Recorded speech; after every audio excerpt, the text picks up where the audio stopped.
Number 1 అండి, సుమన్ శెట్టి గారికి top voting పడుతుంది. అన్నిట్లో పడుతుందండి. There is no doubt. అఫీషియల్లో కూడా as of now he is on top. ఎందుకంటే అది చాలామంది అది ఫేక్ ఓటింగ్ అనో ఇంకొకటనో అనుకోవచ్చు. కానీ మనోడి క్రేజ్ చూస్తే సుమన్ శెట్టి గారి క్రేజ్ ఊహలకి అందండి. ఎంత క్రేజ్ ఉందనేది చిన్న ఎగ్జాంపుల్ చెప్తాను. స్టార్ మా ఇన్స్టాగ్రామ్లో ఒక పోస్ట్ పెట్టారండి, జస్ట్ సుమన్ శెట్టి గారి డైలాగ్స్ అన్నట్టుగా. సుమన్ శెట్టి గారు ఏదో నామినేషన్లో మాట్లాడిన ఆ 4 ముక్కల్నే కట్ చేసి పెట్టారు. ఆయన ఎక్కువ మాట్లాడలేదు, ఏమీ లేదు. అవే ముక్కల్ని కట్ చేసి పెడితే 6 మిలియన్ వ్యూస్.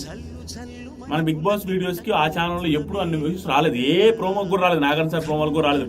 దేనికి రాలా? సుమన్ శెట్టి గారి వీడియోకి వచ్చినాయి 60 లక్షల మంది చూసారు. దాంట్లో 4 లక్షల లైకులు ఉన్నాయి. మళ్ళీ నేను మధ్యాహ్నం చూసే టైంకి చూడండి, అది ఎంత ఈజీగా లేదు. 4 లక్షల లైకులు. దాంట్లో 10% 40,000 మంది ఓట్లు వేసిన కూడా టాప్లో ఉంటారు. అట్లా